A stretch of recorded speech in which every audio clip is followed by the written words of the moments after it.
No, I know where it is. Okay, folks. Okay.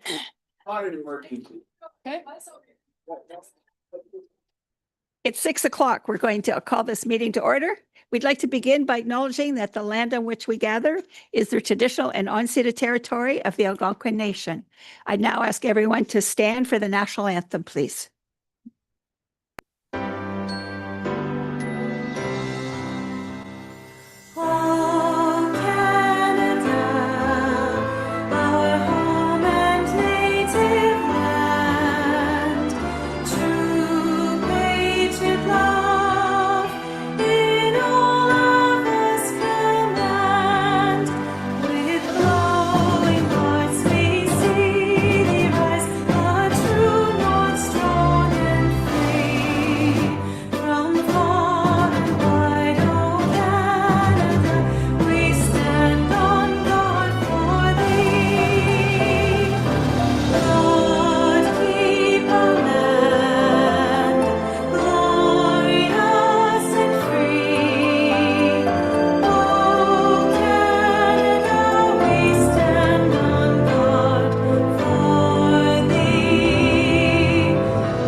Okay, our first motion is moved by Duncan McGregor, seconded by Bill Everett.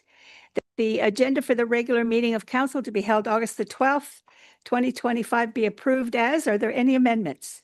Yes, there are, Madam Mayor. Under section number 19, there are two closed session items. One is for proposed and pending acquisition of property, and the other is personnel. Okay. All those in favor of approving the agenda as amended? Carried. Is there any disclosure, pecuniary interest, or general nature thereof of any item on tonight's agenda by any member of council? Seeing none. Oh, sorry. Yes. Nikki. Can't see with my reading glasses on. Okay, thank you, Madam Mayor. I, Nikki Gowdy, declare a potential deemed indirect or indirect pecuniary interest on council agenda item dated today, item 12J, the Hinchinbrook Sand Dome replacement, as I'm a neighboring property. Okay. All right. We'll got the paperwork for that. Okay, next is approval of the minutes. Moved by Cindy Kelsey, seconded by Lynn Clegus, that the minutes from the regular meeting of council held on July the 8th, the minutes from the emergency meeting of council held on July 24th, and the minutes from a special meeting of council held on August the 6th, 2025, all be approved as presented. Any questions or comments? All those in favor? Carried. Mayor's remarks. I have a few things. It's been a busy July and partially August. We had the beach bash. Staff appreciation is August the 14th. And we have Councillor Bill Everett, Nikki Gowdy that are covering the front desk from 12 till 4:30. And others are doing barbecuing and helping with the cooking for the appreciation. The Olden Waste site will be closed for the afternoon on the 14th. And there have been notices put up and a notice in the paper as well. Volunteer appreciation for the many, many, many people who volunteer in our community is September the 20th. And invitations are circulating out to those committee members now. Our one and only Frontenac County Parham Fair is coming up this Saturday at the 16th.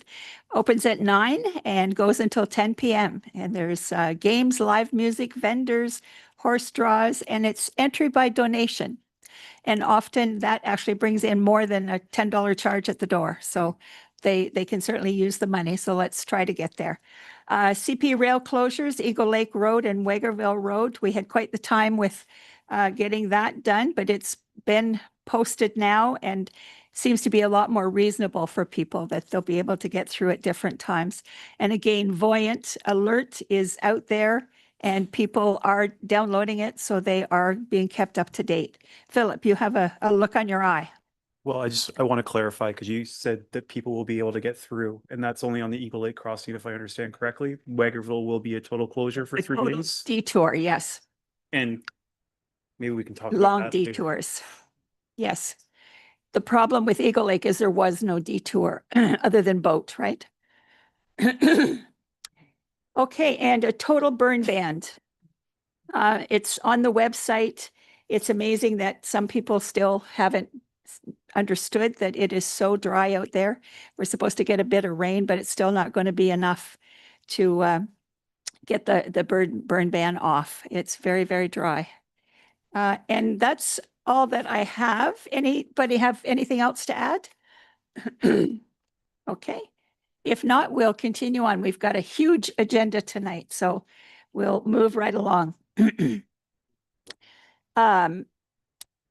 We did the motions, delegations. Our first delegation is Ron Couchman. Ron, are you here? There you are. Come on up to the table. Just push that button till the green light comes on and please make your presentation. Can I just ask how many moments I have just to make sure? I keep 10, you've got Oh, that's 10 fine. minutes? Yeah. Yeah. Okay, do I have to speak into the mic to record or you can hear me? Okay. To Mayor Smith and members of council, this is in regards to a severance policy review. I'm writing a response to the motion introduced by Councillor Danny Meeks regarding proposed changes to the severance policy in Central Frontenac, specifically consideration of increasing allowable severances from 2 to non-renewing to something similar to 3 with a 10-year renewal cycle in the way it was previously. Surrounding townships already allow for more severances still. Central Frontenac had a similar policy to this prior to 2008. I had a vague question, I don't know if it could be answered, but was the study done in 2008 when our policy changed to the current policy? And if not, why are we suggesting there's needed one now? So that was just a vague question. I couldn't find a report done. So if it is available, is it accessible? Can we assess potential impacts by evaluating how the original policy shift affected development land values rather than paying a third party to do it and delaying the potential changes? Council has not allocated funding for this plan consultant, and I question whether this expense is warranted. Historically, the township has allowed more severances, and I feel like it's more of a reverting back to a policy we've already had as opposed to trying something radically new. This issue has already seen significant public engagement. A motion to defer the discussion was defeated. A petition was submitted. That one, it was open for about a week and had 100 signatures. If it were open till today, it would likely have 5 or 6 times more than that. With land prices at records high, many residents are eager to provide opportunities for younger generations to build a home here in Central Frontenac. I know at least that's the feeling in my district around Sharbert Lake. Additionally, there's a growing demand for rural living and hobby farms. Individuals seeking this opportunity will not settle for in-town lots simply because the lots are available. The demographics looking for a particular type of land, I would argue, and many of those, as one of the previous councillors has stated, are often quite inaccessible to the main road. Policy from this council has actually rectified that issue by requiring all new lots to have access to the road. So I feel like what caused a lot of previous lots to be unsold and undeveloped has already been sort of prevented by council, which is great. Council does have the authority to amend the severance policy by motion, from my understanding of the law, except in cases where there's a subdivision, in which case I think there's a larger plan, and I'm not familiar with that. Both federal and provincial governments are now prioritizing housing growth and economic stimulation with a focus on affordable housing. Grant funding may even be available to offset any review costs or planning costs required. I do have professional experience with writing government grants, so I'd be happy to assist and locate funding if we feel it's needed. Personally, I'm seeking to sever my remote property. I currently am allowed 2 lots. I did purchase the lot, assuming that after a 10-year period, I was misinformed, that it would renew. My aim is to, simply put, I have a couple hundred acres on Highway 7. I have one neighbor there 2 months of the year and no one else within earshot. To be perfectly frank, it's just a matter of safety in the winter when you have hundreds of acres. Creating a community with a few severed lots would be a huge help. I know Previously, Duncan McGregor noted he wants this to move forward. Councillor Philip Smith and Nikki Gotti, I apologize if I'm mispronouncing your name, both said in a previous council meeting that they're not willing to completely let it go, even if we're not sure if we can do the whole thing just yet. They said when they think of vacant lots of the township, very few of them are accessible by road. As mentioned before, that concern has already been addressed by council by our official plan. 3 councillors have expressed support for moving forward on this issue, not including the ones that voted down a deferral of this issue. Many residents share their view. A lack of immediate new builds on property doesn't designate a failure, as I think has been the opinion of a city planner. Many families need time to save and plan. People often buy lots, spend 10, 15, 20 years saving to build their house and then finally make the move. These properties, though, do become generational properties, so we end up seeing whole families move to the area.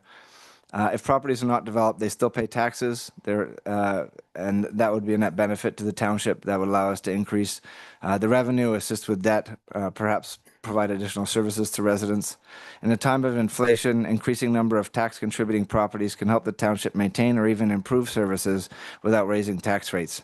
This would be a strong position to enter the next election cycle. Thank you for your attention. Okay, thank you very much. Any questions or comments for Ron? Danny? I just want to say thanks, Ron, for your presentation and your thoughts on the severances is taken into consideration, and maybe we'll get some answers from Sonia. She's coming right up. Thanks. Okay. And we have a motion moved by Lynn Clegg, seconded by Bill Everett, that council receive the presentation from Ron Kuchman regarding additional severances for information. All those in favor? Carried. Okay, next we have Sonia Bolton, Manager of Planning Services for the County of Frontenac. Hello, Sonia. Welcome. Thank you, Madam Mayor. Good evening, everybody. Thank you for having me join you again. So I am back again to talk a little bit further with respect to the severance review. So when I was the last here, we had presented, I want to make sure I get my numbers right, that there were a total of 2,376 vacant lots within the township, and a number of councillors had commented, well, a lot of them probably aren't accessible. So we said, okay, well, let's have a look at that. So we had some work done, and I apologize, it's really hard to see, but this is going to actually serve a couple of purposes. But we worked with Public Works Township staff, and we worked with the County GIS staff. We turn some lights on. Oh, yeah, I don't know where the lights are, sorry. Maybe I can try zooming in a bit, but yeah. So what we did is we worked with the county GIS, and we worked with the public roads, the public works folks here at the township, which was great, to come up with a map that accurately shows the different types of roads in the township and how they're maintained. Are they fully municipal roads, maintained year round, maintained seasonally, private roads? So that's what you're seeing here. This is a tool that's going to be very helpful for township staff, not only Public Works in terms of getting inquiries about, hey, I'm on this road, this is where I am, do you guys maintain this or not? It's also going to be very helpful for staff such as Jenny or Abby when they get people who come in and are looking at doing severances to try and figure, because we do have that policy for new lots, you are supposed to have a frontage on a private road or a public road, and the private road has to meet certain standards. So they will have a better, more accurate picture of where those roads are. So then what we did is we took what we knew now through this roads access map, and we asked GIS, okay, so show me all the vacant lots again based on the type of road access that they have. So that's the next map I'm going to show here. So these are all the different vacant lots in the township based on the type of road access that they have. And in particular, what I said is, okay, well, now take away the ones that don't have any road access whatsoever. And those are the ones, and I apologize if my boss is colorblind, so he always gives me trouble when we do color. But the light green are the ones that do not have any road access whatsoever. So when you take those away, That's what it looks like here on this map. And so that drops the number of vacant lots down to 1,846. So that was a decrease of 530 parcels, which is just over 22%. So almost a quarter of the vacant lots that you have are not accessible by any road whatsoever, and I will be surprised. I am surprised that it was almost a quarter. I did not expect it to be that much. So I had a chance to speak with your CAO and clerk because I felt that at this point, it's definitely worth doing the rest of the vacant lot inventory analysis. Simply based on these numbers to see what else we can get. And right now, we do have some additional staff, including in GIS, because we have a number of summer interns working for us. So they leave next week. So back when we found out these numbers, it was probably the middle of July. Yeah, it was the middle of July. And so I had spoken with Kathy about having them continue because I felt if I waited till tonight to get your go ahead, then we would be without the students. It might take GIS long, and it just keeps bumping it further and further ahead. So we've given GIS the green light to go ahead and do some additional screening. So what that means is they're going to start taking out vacant lots that are owned by the county, the township, the province, a conservation authority, anything that is zoned such as a provincially significant wetland, anything that is designated as a pit or a quarry, things that you're not going to be able to build homes on, but that are technically vacant because they don't have buildings on them, to try and figure out what that final number is. And then have another look at your policies. So that is something we're almost done. We want to be able to bring that back to you. And I think given the work that GIS is doing, they're almost done their number crunching, that we can have this back to you in September with a final look at the numbers, as well as another review of your policies and maybe some options if there are going to be changes in terms of the number of lots, what that would look like.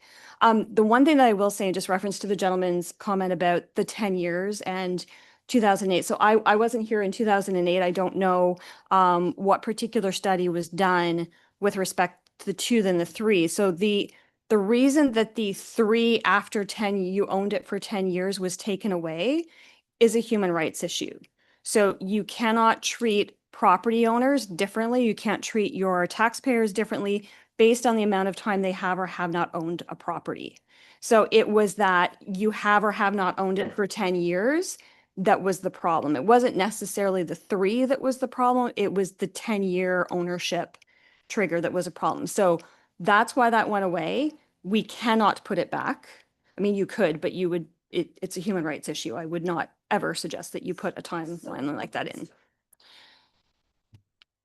The province did not take, we took it back because we knew that if it was going to I don't know at the time who was approving your official plans. I think it probably was the province, because the county official plan wasn't approved until 2016, and that's when we became the approval authority. So prior to then, it was going to the province, and it very well could have been the province that said, you can't have that. So I don't know for sure, but I do know that that's the why behind why that 10 years was taken out.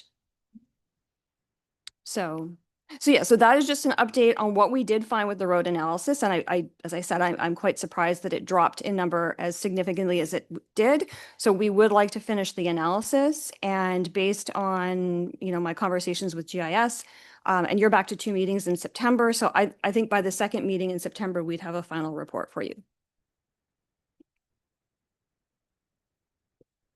Okay, any questions or comments for Sonia? We can put some lights back on now so we can see each other. So an amazing number. Dan? So it's not so much, Sonia, the vacant land. It's people that have land, which was in my motion, who want to give property to their kids and their grandkids. Also, So the size of the land there. Dan. yeah, like what would you suggest to somebody who has 300 acres, they have 5 kids? What do you suggest? They're not going to do a subdivision. And there's, like I don't know how to move forward on that.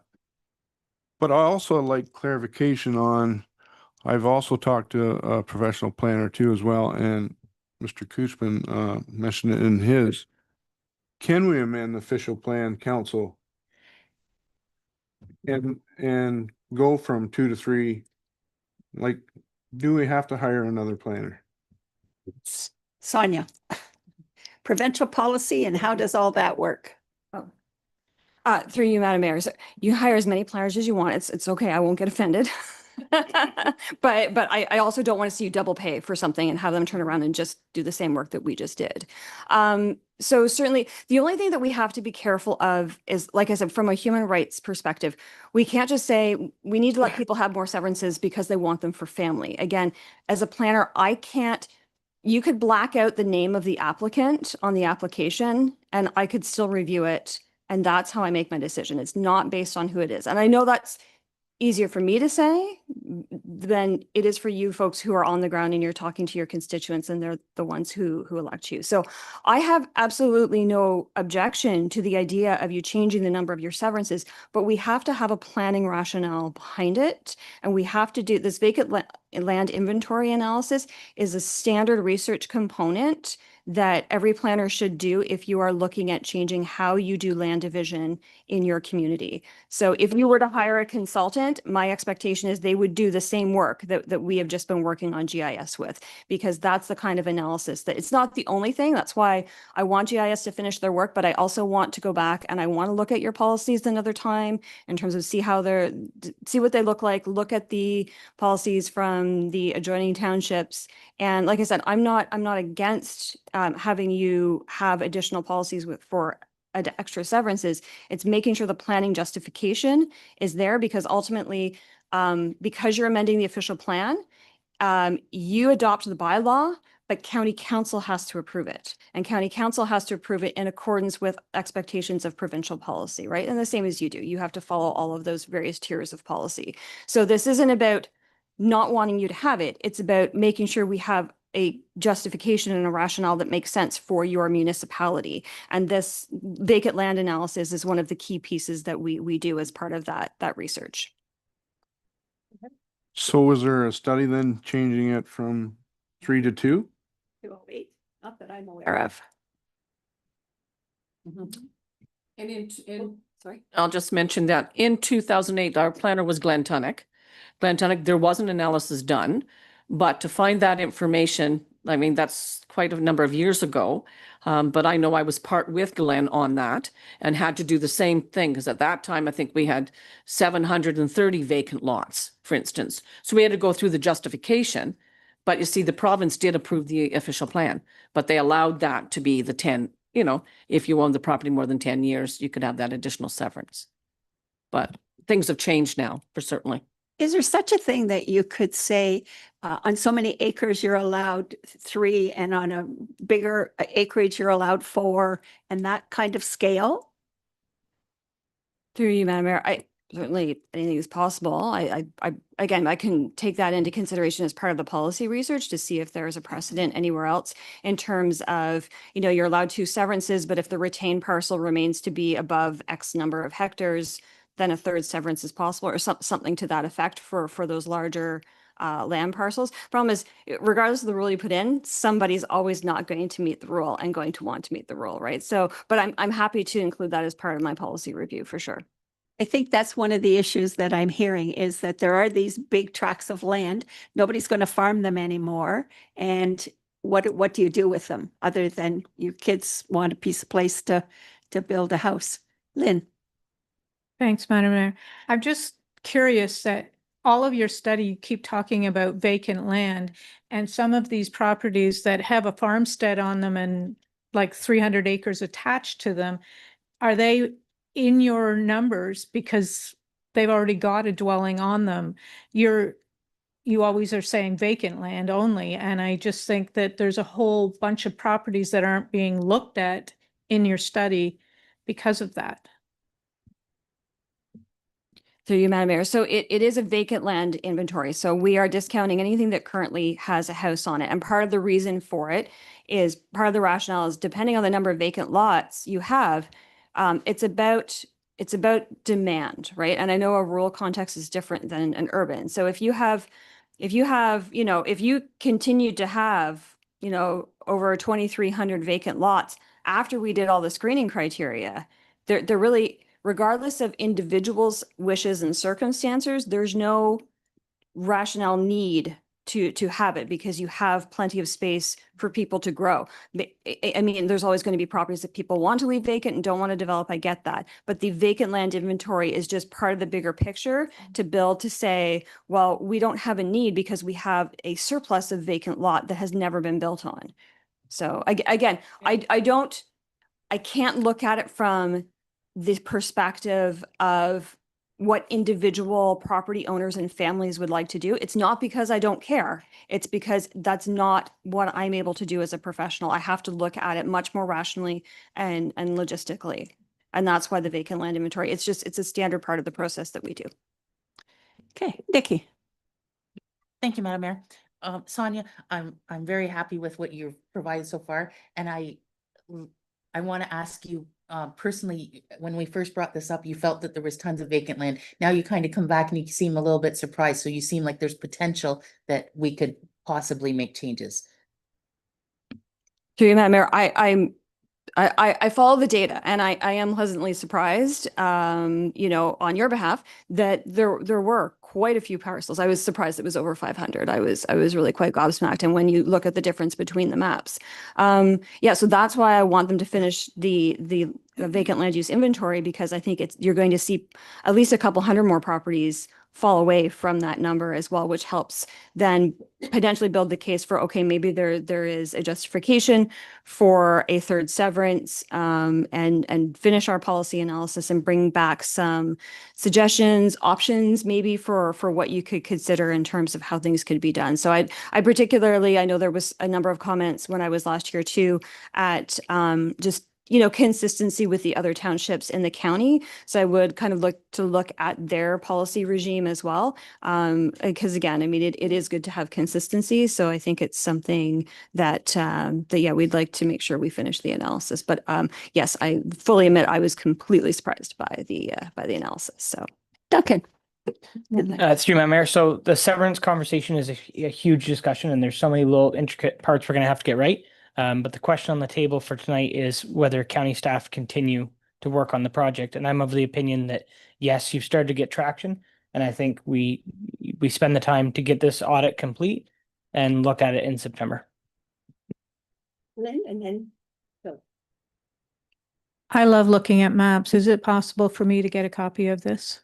I just can't read the key up there to see what some of the stuff is talking about. Absolutely. Through you, Madam Mayor, I'm happy to provide a copy of the 3 PDFs that I've shown. I can provide that to the CAO clerk, and then that way they'll have it for their minutes, and then they can share it amongst all of the council members as well. Happy to do that. Thank you. Philip. Thank you, Madam Mayor. The question I had was around if you do this land inventory and it's reasonable to continue forward and look at it, what is the finish, like what would be the estimated finish time where you say, okay, it's gone through all the planning approvals, we're now prepared to say, 3+ retained or whatever the case may be. What's the final date for the end decision? Through Madam Mayor, it would depend on the number of policy changes. Like, are we just changing the number? Are we putting in a couple of different policies to clarify things? But I mean, I think from a procedural perspective, you still have to have a statutory public meeting. So you would have to initiate the formal, I mean, we've been doing a review with the idea that we are going to do an official plan amendment, but we haven't done the actual official plan amendment process in the Planning Act. So we still have to do that. So there would be the need for the public meeting, depending on the number of changes and the fact that we've had considerable conversations about that. We might be able to do the staff recommendation the same meeting as the public meeting, depending on what we hear from people, and depending on the kinds of comments that we get potentially before the meeting as well.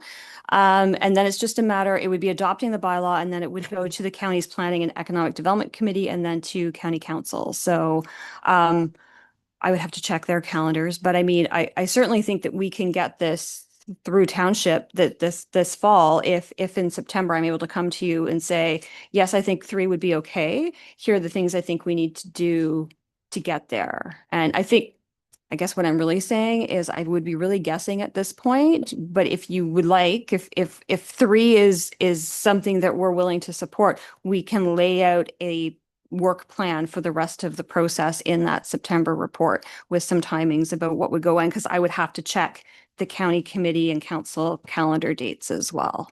I was just concerned it was going to be mid next term. Oh, no, I mean, like we've been really putting a lot of time into this. So unless there are people who come out of the woodwork and say you shouldn't do this, I could think once we get past the September report, I'm hoping it would be a pretty straightforward process. I would think spring of 26. I heard fall. You think fall? I heard fall. Okay. Bill, And thank you, Madam Mayor, through you. Easy question, maybe. Is there a color code on your map for crown land? And is crown land included? Or were they able to separate it from vacant lots?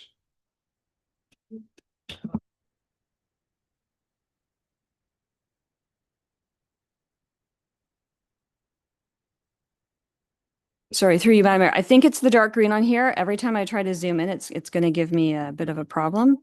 And not let me zoom in. No, come on. But that is one of the things we have asked GIS specifically to take out next time too. So, or this would be crown. I'm sorry. It's really not playing nicely No, with me that's right fine. now. Thank you. But we will clarify that. But I think in this is just crown land is shown as the access, but we would take that out as part of our next round of numbers as well. okay, Dan. I'm okay with option one as well, but I think we still should have another look at the RFP for the planning. What do you know about an RFP? Through you, Madam Mayor, I'm going to defer to Kathy on that, please. She doesn't know about it. You do. No, absolutely. I have been speaking with a consultant in regards to doing an RFP. I have laid out some information for an RFP. I've already started it. I haven't completed it yet because of the scope, so I would like certainly have another planner to look at it as to what you're looking for, because there's a lot of scopes within it, and I can do that certainly for September. When I spoke with the planning consultant, he did indicate that by the time you do your RFP, you get it out, and the timing, you're going to be late September, October at least, to be able to be at that point where you can select another planner. So if that's why I said to Sonia to go ahead and finish what they were doing. If they're going to be done in September, we're going to have to wait depending on how busy some of these consultants are. Okay, but I have started a draft of certainly an RFP, but I definitely would want to, since I'm not a planner, I'd like a planner to certainly look at it to make sure I've covered all the bases. Okay. Okay, I'm going to read this motion, and this is on the update. Moved by Bill Everett, seconded by Duncan McGregor, that the Council for the Township of Central Frontenac receive report number 130-2025 update on proposed official plan amendment for residential severances in the rural area for information. Do you want to speak to that anymore, or is that sort of what we've covered? Thank you, Madam. I think we've covered everything unless Okay. members of council have other questions. All right, and then there is a motion on the update and clarification next. So all those in favor of that motion? Carried. All right, now this motion is moved by Duncan McGregor, seconded by Nikki Gowdy, that council receive additional severances RFP update and request for clarification report as presented by the CAO clerk for information, and that council provide direction on how to proceed with the project by selecting one of the following options. Option one, that council direct County of Frontenac planning staff to continue working on the additional severances project, or option two, that council direct the County of Frontenac planning staff to cease work on the additional severances project. So we have to pick one or two. So do you want the county to continue, or do you want them to stop? And we'll do the RFP routes and do that when it's ready to go. Philip? One. Okay, all right. So we're going to circle one and vote on that. So all those in favor of option one, which is that council direct County of Planning, Frontenac County planning staff to continue working on the additional severances project. All those in favor? Carried. So option one is yes. Okay, so keep working. Great, thank you. All right, now we have a public meeting. Do I have public meeting notes someplace? I don't. Does anybody have the public? Is that Oh, the, right in the package. It's right in your package. not in this package? There. Okay. Good evening, ladies and gentlemen. This is a public meeting. Today's meeting is a public meeting held under the authority of Section 34 of the Planning Act. This meeting was also advertised in accordance with the requirements of the Act. The purpose of the meeting is to consider an amendment to the zoning bylaw for the Township of Central Frontenac.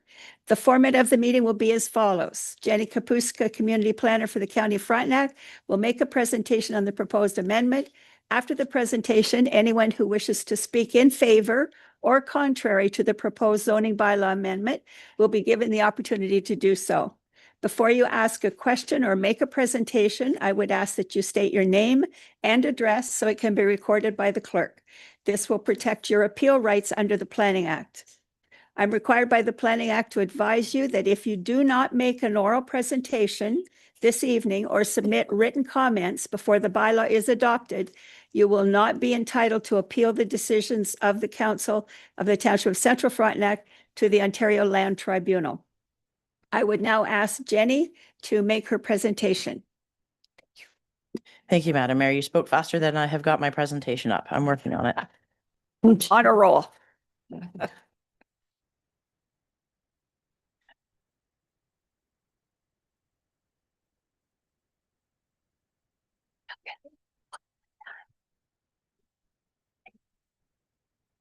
All right, so I don't have a Zoom link, so I'm not sharing it online, but if everyone can direct their attention to the large screen at the rear of the meeting.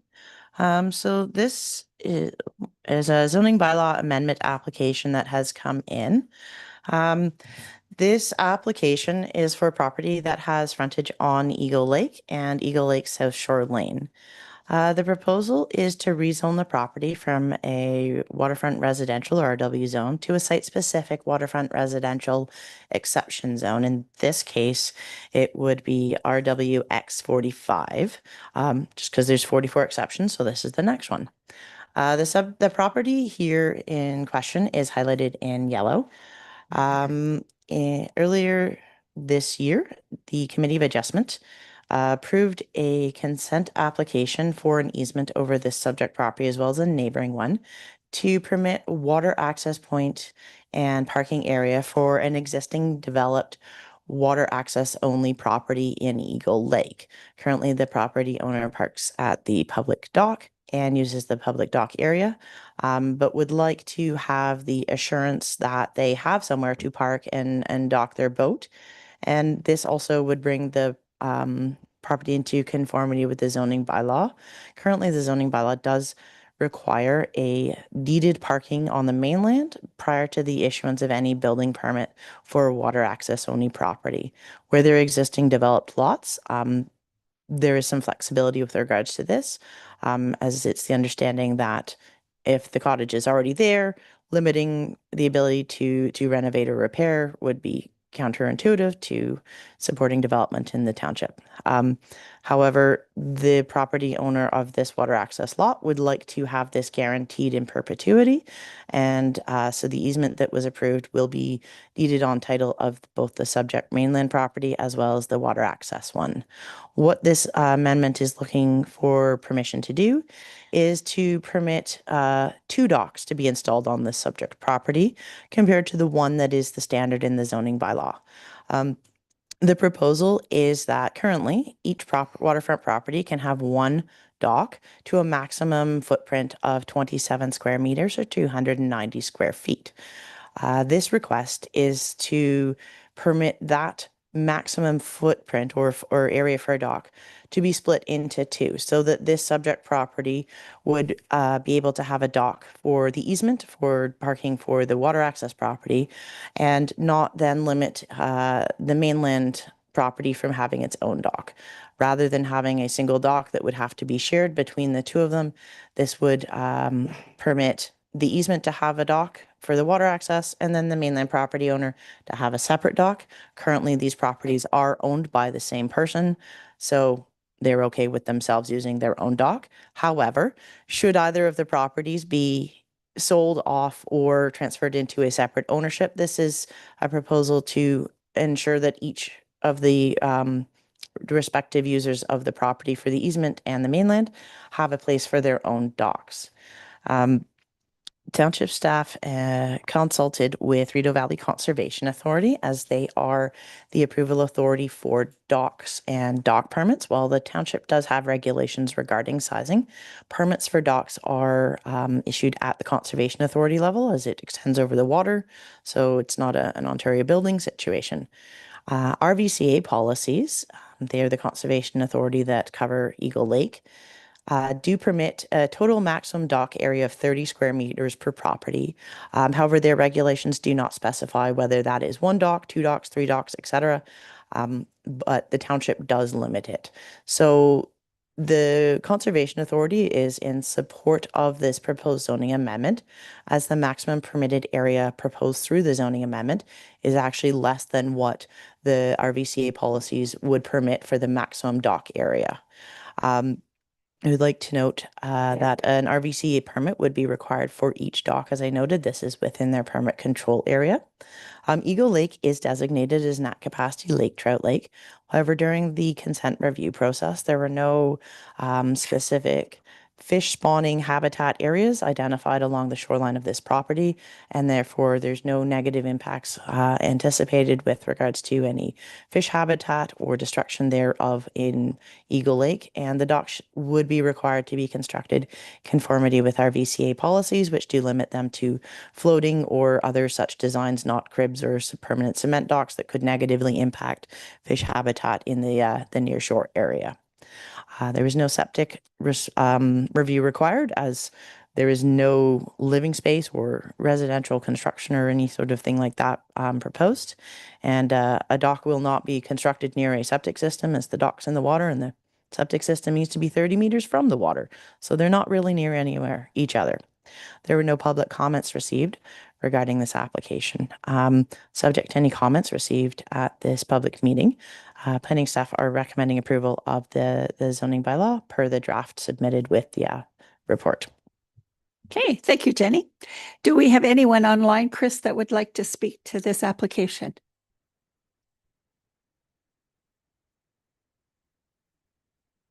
Well, no one's in. Okay. Did we ask? Let's ask. If there's anybody who wants to speak. Oh, okay. All right. Is there anyone in the audience tonight that would like to speak to this application? Okay, seeing none. Any comments from council or questions from council? Okay. Seeing none, I'm going to close the public meeting, and we have a motion when the lights come on, just like that. All right, we have a motion moved by Nikki Gowdy and seconded by Philip Smith. Whereas in accordance with the Planning Act, a public meeting is required to obtain input from the public regarding the proposed zoning bylaw amendment. And whereas planning staff recommend that council receive public comments and, subject to any concerns raised during the public meeting, approve application number APN 2025-0029 as presented. And whereas it's recommended that zoning bylaw number 2011-52 of the Township of Central Frontenac as amended be further amended in accordance with the proposed changes set out in attachment 2, draft bylaw, and Schedule A to amend zoning bylaw number 2011-52 attached to this report. And whereas council has determined pursuant to section 3417 of the Planning Act that no further notice is required prior to the passage of the bylaw, now therefore be it resolved that the amending bylaw be presented to council for all 3 readings later in this meeting. Any further comments or questions? All those in favor? Carried. All right. Thank you, Jenny and Abby. Consent agenda. Lots of correspondence came in. Moved by Philip Smith, seconded by Dan Meeks, that council receive items A through E for information as they are considered routine items. Any questions or comments? All those in favor? Carried. No deferred items. Now we are at staff reports. And our first is Andy, July construction details. We have a motion moved by Dan Meeks, seconded by Nikki Gowdy, that council receive the construction details building activity report for July 2025 for information. Any discussion? Anything you'd like to comment on, Andy? No, pretty standard report. But, Looks like you've been busy. been busy. It was a slow start, but things are really picking up. The hot weather hasn't slowed those carpenters down. Maybe a little bit. Not Okay, all those in favor of the motion? Carried. Capital project status, moved by Bill Everett, seconded by Cindy Kelsey. The council received the capital projects report as presented by the chief building official for information. Any discussion on that report? Seeing none. All those in favor? Carried. Going really easy on you tonight. Go ahead. through you, Madam Mayor. I just wanted to note that the money that was allotted for the flooring in the medical center, staff of the medical center feel that redirecting the downspouts away from the entrances is more important. And we've got pricing for that, and it's within that budget. So we were looking at using that money for the eave troughs and downspouts rather than the flooring. Which might save some broken hips in the wintertime when yeah. the water becomes ice. Okay. Any questions or comments on that? Dan? Also, Andy, you said you got the planning report back for the plans, so the tenders go out then for the Oldham Hall? Almost right away then type thing, or? I hope so. They've been on my desk for a couple weeks now, but yeah, they're ready to go. I just got to get the tender advertised. Great. Okay. All right. Next, we have the Trailhead Washroom Project. Moved by Philip Smith, seconded by Bill Everett.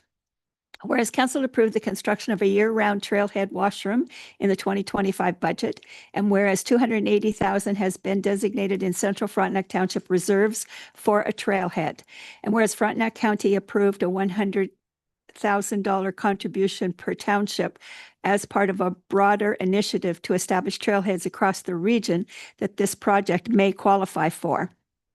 And whereas the Central Frontenac Washroom Facilities Committee has been actively working on this project since 2023. And whereas this building will be used to display artifacts from the Central Frontenac Railroad Heritage Society, service the trail and the beach, and join with Matthew Street Extension scheduled for 2026. Now, therefore, be it resolved that council approve the recommendation of the chief building official and award the construction of the trailhead washroom to Norwood and Company in the amount of $362,625.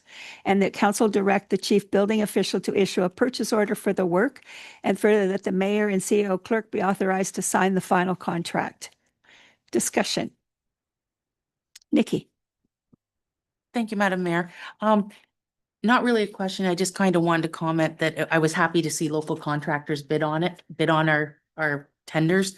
A little disappointed that it couldn't work out even with the cost difference, but maybe we can start working a little bit more and hoping to get local contractors to be able to work here in the township. Okay. Philip and then Dan. Thank you, Madam Mayor. I just wanted to ask, because part of the motion talks about we may qualify from the county for $100,000. So how sure are we on the $100,000? We are not sure on the 100,000. However, we did mention it to county last budget period. And I have spoken to the CAO, who is going to take it under consideration again and hoping to find the money. It was promised but not allocated in the county's reserves. So they are working on that. And we have a group coming to the budget deliberations at county to push for the 100,000. So we're hoping to get the 100,000 or very close to it, if not the 100. But it's not certain, but So then we're funding the 100,000 from somewhere else then, or yes, thereabouts. might have to be a loan from reserves to be paid back as we gain the money.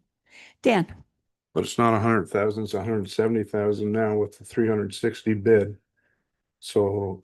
No, the county's 100,000. Right. The 280 is in reserves now. Right.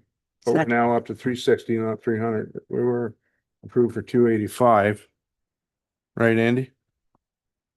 So we're looking for more to take out of reserves, which are already, reserves are at our limit, I would say. And, to me, it's way overpriced, way overpriced. I think we need to look at the plans again. We're $800 almost a square foot for that bathroom. Andy? Through you, Madam Mayor. Yeah, basically what was budgeted was 110,000. There was 90 and that we were hoping to get from the grant that was denied. And then there was the 100,000 from the county, I believe. Yes. When this went out for tender, it was my understanding we had 300,000 in the budget, but it turned out that in reality, there was only 110 allocated by council.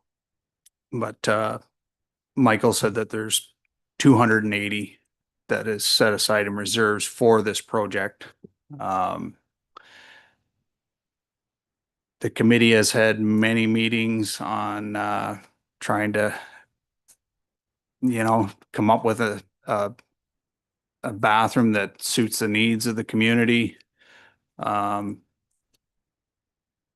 of the finishes, any of these commercial finishes are expensive. There's extensive work there to service the building, to pump it over to the existing septic, new well to be drilled, electrical service, everything adds up.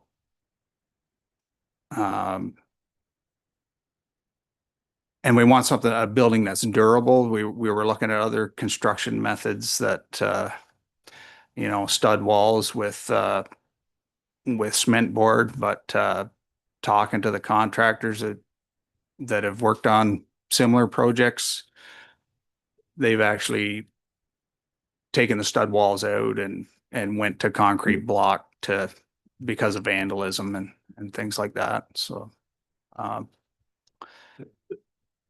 that's why the cost is substantial. But if you look at the bids there, the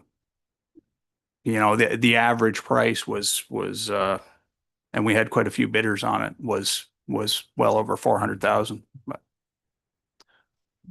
Duncan, did you want to say something? Yeah, so I had a couple points. So right off the bat, thank you, Andy. You and Bill have gone through the tender to the best of your ability to try to reduce the cost, because I think everyone got a little bit of sticker shock when we first got the prices back. Both the committee as well as staff went through it in detail to see what we could remove.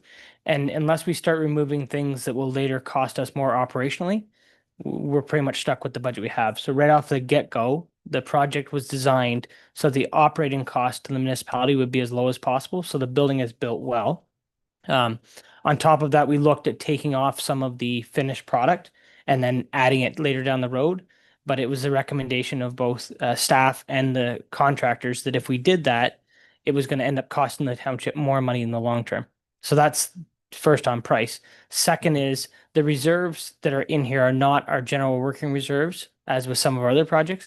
These are earmarked and were saved by previous council, as well as I believe this council for 2 years, to save towards this building. This was not just our general reserve. It's actually savings in the reserve account. So I think those two things, combined with the fact that we've now applied for 3 or 4 grants at this point and been denied, this is the option going forward if we want a bathroom built to the beach, which we so desperately need. Anybody who used the washroom at the beach this summer knows it's not a good representation of Central Frontenac. And the combined, this is what we came to, and hopefully we can get the money from county council in the fall. If we cannot, by the time we pay this bill, we will probably be in 2026 and could take the exact same amount out of the 2026 budget as we have in 2025, that $100,000 if we need to. So those are the explanation. Okay, Nikki. Thank you, Madam Mayor. This is a question for Kathy. Kathy, is there any way that any money could come out of the parkland fees money that we have, because it is a park? We're enhancing our public parks and everything by fixing up a bathroom. Is there any way we could use any of that? Yeah, Michael's here right now and I think, Michael, thank you. yeah, he's right here to, And how much is in that? in the Yeah. parks purposes, yes. To remind Mayor Yeah. Councillor Gowdy, there is money in the parkland. I would have to double check what, but it's a very good thought, one I didn't think of, so thank you. But yes, we could take it out of there, or as Councillor, McGregor said, that by the time we get it done, it may be part of the 2026 budget. The other option is hoping the county comes through for the $100,000. We'll be able to take that 260 out instead of the 280 and leave some in there, or it becomes part of the year-end surplus deficit. And that gets pulled or put into reserves. Or out of- We're doing it all for art purposes. Good. We also have the ATV club, and I'm going to work on the snowmobile club to come to county council to help convince them that we need the money. Lynn? I just want a little clarification for my brain here, that we have set aside 280,000 in the reserves at this point. To remind Mayor Councillor Clegis, yes, there's 280,000 in reserves for the trailhead building, but we had only budgeted 110 to come out, hoping for other funds to come in. Oh, okay. Because I was wondering where the 110 came from. So it's there. We were hoping not to have to use all of it. Okay. I understand now. Okay, Dan? Thanks, Madam Mayor. How soon would the county? like- October, October, yeah. we'll talk about it, and it would be in 2026, so it'll be January that the money would flow. But October would be put in the budget in October. That's when they do their budget. Okay, any other questions or comments? All those in favor of the motion? Opposed? Carried. All right. We'll spend some more money here. Hinchinbrook Public School demolition, moved by Cindy Kelsey, seconded by Nikki Gowdy. Whereas council approved the recommendation of the Housing Committee for staff to call for a request for proposal for the demolition of the Hinchinbrook Public School. And whereas staff used a simpler, more efficient method of procurement through Canoe to obtain competitive pricing that complies with the broader public sector procurement directive and the municipality's procurement policy. And whereas council deferred this decision at the July 8th meeting until they had an opportunity to visit the school and see the condition of the building. Now therefore it be it resolved that council approve the recommendation of the chief building official and award the demolition of the Hinchinbrook Public School to Belcon Design Builders Limited in the amount of $146,887.88, and that council authorizes the treasurer to pull the money from reserves, and that council directs the chief building official to issue a purchase order for the work, and further that the mayor and CAO clerk be authorized to sign the final contract. Discussion. Lynn? When I was reading, thanks. When I was reading over the minutes, it also said that Philip was going to go and speak to the Rec 4 committee about what options or possibilities that they had in mind too, before we made this decision came back, and it wouldn't come back until September for that reason. So can you comment on that, Phil? So the Central Frontenac Rec Committee has not met to discuss this particular project. But I know there's been public interest from the Parham area, as well as discussions at the District 4 Rec Committee level. Council Gowdy is a rep for District 4, but I mean, we've been both to their meetings. We've toured the site. It's really not a salvageable building. I don't know if any other councilors have any other ideas for the building, but I mean, you know, what we could see leads you to understand that it's not salvageable, let alone what you can't see. And that, Dan and then Bill? No, just Dan? In my opinion, we're still taking more out of the reserves, and in my understanding, when the cleanup is left, we're left with a big pile of rubble in the middle of the field. No, it shouldn't be. Andy, this is your bailiwick, but when Charlotte Lake was done, it was cleared. In the in the proposal that they've come back with. It says there's a pile left there, Andy. Really? It can be done either way. It's about the same cost. I had them price it both ways, but Public Works thought they could use the building would be crushed to 3-inch minus, so they could possibly use that for road base. But the other option was to round the pile off and topsoil it and seed it. But depending on what new development went there, that pile might not be wanted where it is. But My question is, are they taking it out of our municipality to dispose of it and not going to our waste sites? anything that isn't concrete would be removed from the township. It was just the concrete to be crushed on site. Going away someplace Yes, else? yes. Okay. Philip? So to Councillor Meeks's point, then is there somewhere else for Public Works to store their wanted material other than potentially public space? Like we have lots of trucks and stuff to move stuff if we need to, probably.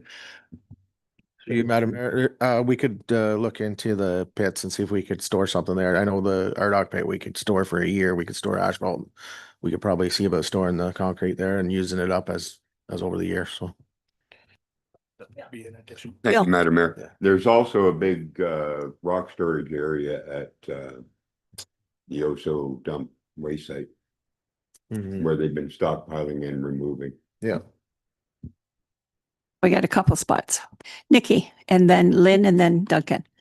Thank you, Madam Mayor. Just to follow up on Philip's comments, the rec committee and some interest from Parham are very interested in the space for community use.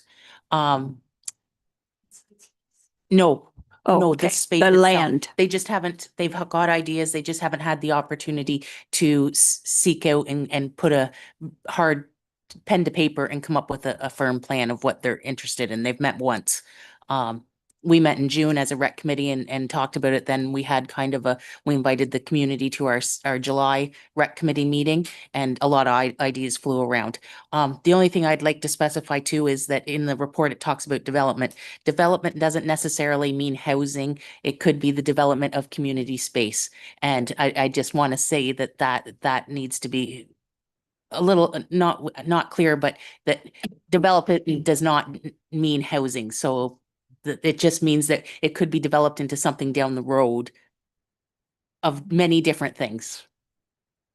Just remember, when you're developing community space, the municipality always gets to be the take care of after and the expense of taking care of those facilities.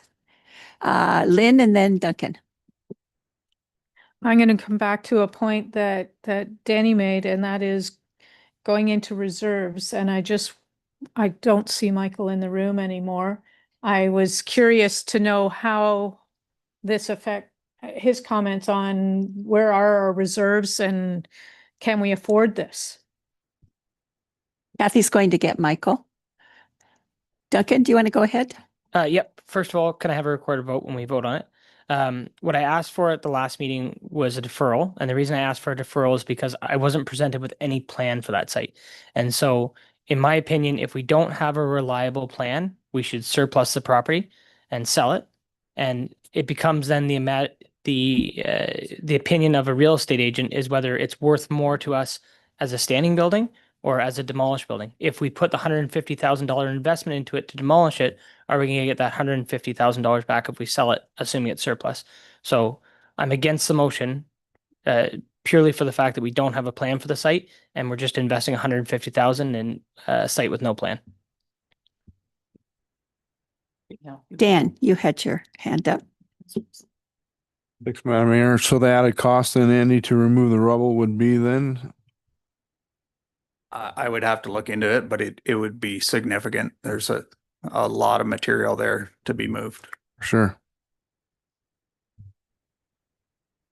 Michael, the question was, if we take 140 some thousand out of reserves, 146.8, What does that do to the reserves? It's going to decrease the reserves. You are so It- smart. That's we- why you're the treasurer. Yeah, we will be below the 4 million that I recommended until we sell properties and bring it back up. It's a matter of time. My concern with waiting is it's another year before any development can happen, regardless of what that development is. That's why I would recommend depleting the reserves that much more this year. We can always replenish them in the 2026 budget, which won't be that much longer after the project actually gets done. Okay. Dan, But we're not looking at just reserves for this project. We're looking at reserves coming up for public works as well. We are. I'm with Duncan. Deferral. okay. Just a comment on your comment, Duncan, is I've never thought about asking a real estate person the question of selling it with the building on it or selling it with the building off of it and what kind of monies they'd even be looking at, especially if we're not going to do housing on it. You know, do we need more places to play ball and soccer and that kind of stuff? Because we got a pretty good hunk there and we could divide off a piece that we've talked about for ages to go to the fairground. I don't know. Possibility. Okay. Duncan has asked for a recorded vote. Dan?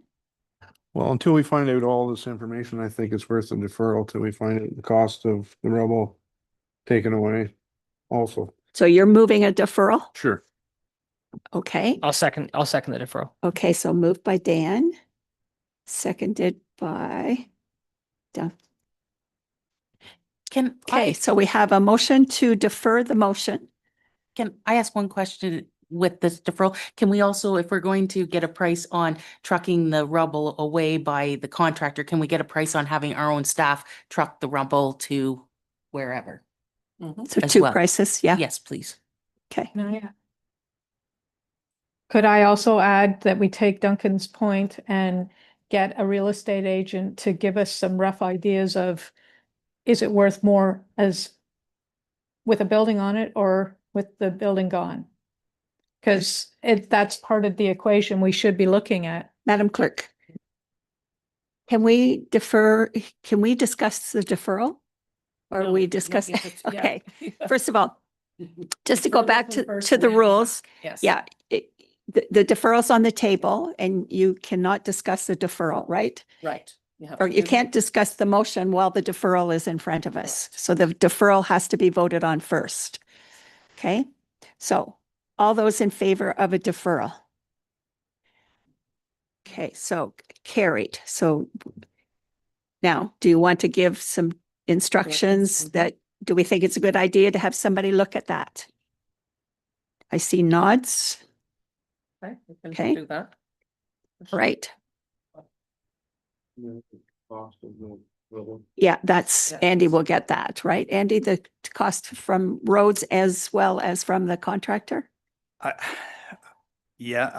just going from memory. It's been a while since I looked at this, but I did figure out what I thought, how many truckloads it would be. And I'm thinking it was around 200. Oh, wow. But I'd have to double check, but Okay, you could probably figure well, it's been deferred, so you can come $100 back a to load, us. something like that. So I'm guessing it's going to be around 20,000 to You just and to move Steve the can rubble. put your numbers together. All right, we're going to move on to enhancing access to spaces for everyone. Moved by Duncan McGregor, seconded by Dan Meeks. Whereas Olden Hall needs a new accessible ramp and door with a power door operator.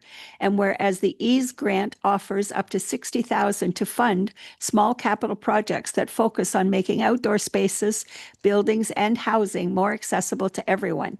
Now therefore be it resolved that council approve the recommendation of the chief building official to work with the community services coordinator and apply for the EASE grant. Discussion.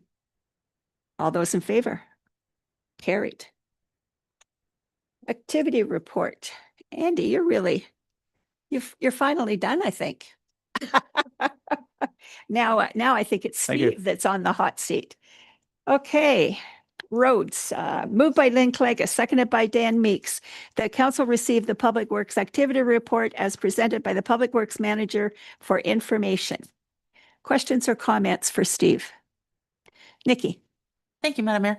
My question is just about the brusher. The hope was to have it on the road 4 or 5 days a week all the time and getting ahead of some of the brushing that we've gotten behind out over the years. How are we making any headway now with it? Through you, Madam Mayor.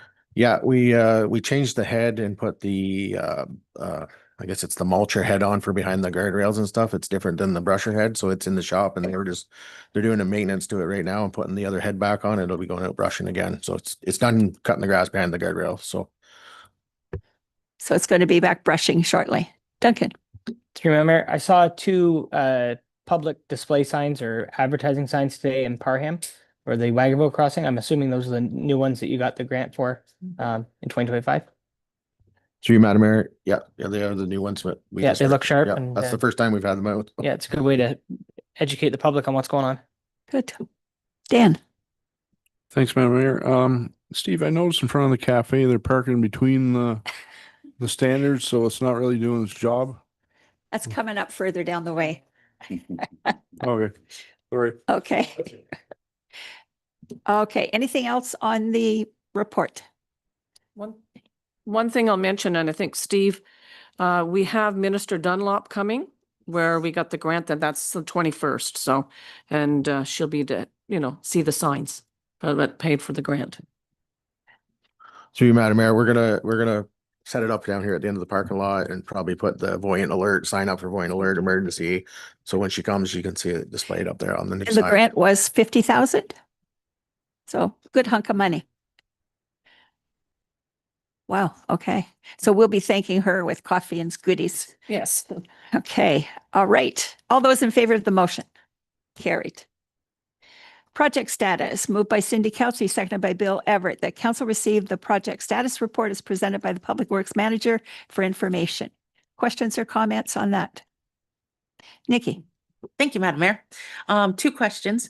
It says that the 2 tandem trucks that we ordered are in progress. Are we expected to receive them before snow flies this fall? Through you, Madam Mayor.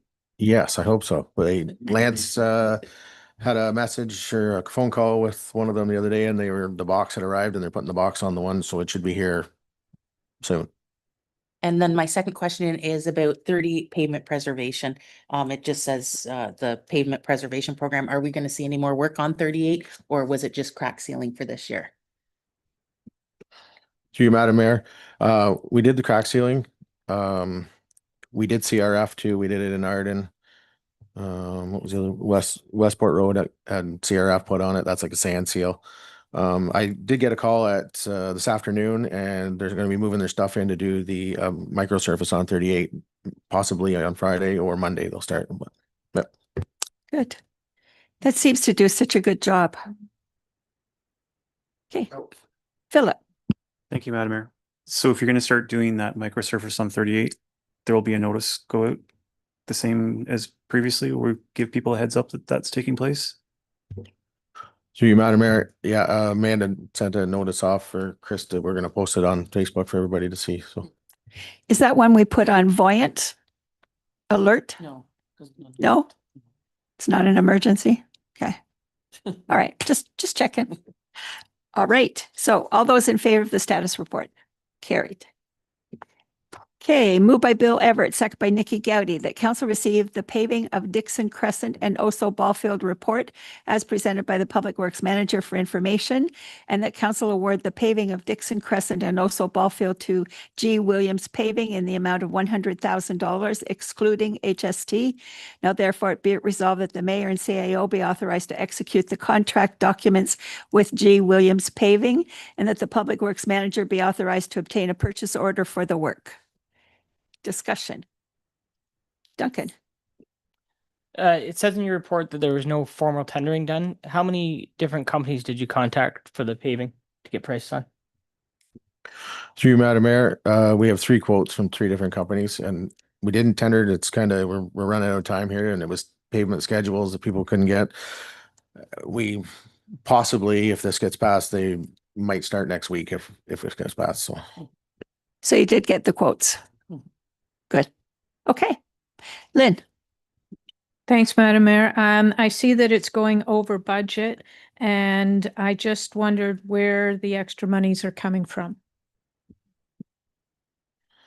Through you, Madam Mayor, the over budget is for the rec committee. There's money there for their parking lot, and then my road is under budget. Sorry, So the So rec are you part is saying over. that it's all one project because it's one project, but is the rec committee picking up the extra? Through you, Madam Mayor, yes. Okay. All right. All those in favor of the motion? Carried. All right, parking recommendations, moved by Nikki Gowdy, seconded by Lynn Clegus. The council received the parking recommendations Road 38 report is presented by the Public Works Manager for information, and that council approved the Public Works Manager's recommendation to implement no parking zones, including pavement markings and signage in front of 14-153 and 14-216 Road 38 to enhance public safety along this section of road. Discussion. This is in front of the Cardinal and in front of this building.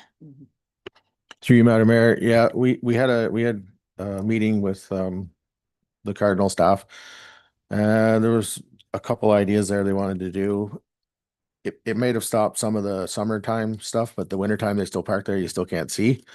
As well as here too, when you pull out here, you can't see too. So it would be the same distance that we're gonna put no parking there, is gonna be no parking north and south here at Robert Street. So people won't be able to park close to the intersection and you'll be able to see better.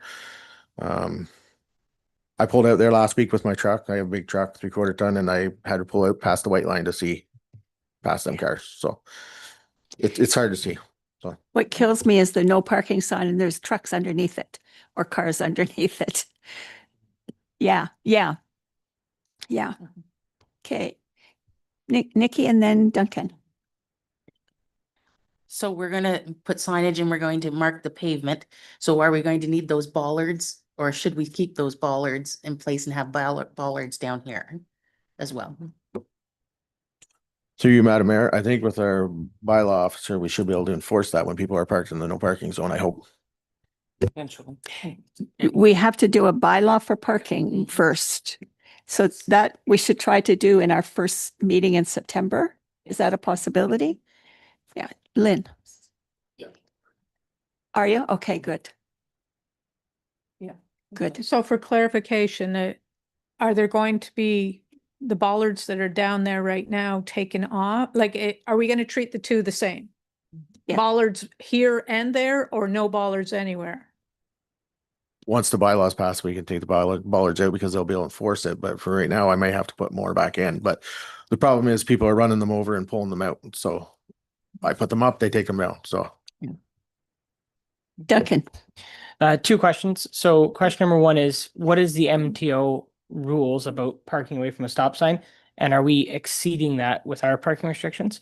And then question number two is, at the last meeting, the owner of the Cardinal had came and expressed a willingness to add some more cosmetically pleasing bullards, as in a bike rack or planters, etc. Could we work with them to keep it in this, keep the downtown core looking nice, instead of having bullards, having some of these more appealing options? through you, Madam Mayor, I think I could look at different bollards put in there. And I know we did talk about bike racks and flower pots, but 38 being a main through road with wide loads, I don't recommend having bicycles and flower pots out on the side of the road, and it's 30 meters sight line. So if I do 20 meters, there's already a 3 or 4 meter hash mark, and then they can't park in front of the driveway. So then they got to park back. So we have the 30 meters. 30 meters is how many feet? 100 feet? 90 feet? Okay, it's quite a distance. Okay. The other thing that I've been thinking about is, could we put some parking with arrow signs, the big P like you see in the city with arrows, and put it down Matthew Street so people know they could park at the beach and walk up, or at Elizabeth and Garrett, parking in behind the hall, so that people who, especially visitors, know where the parking spots are.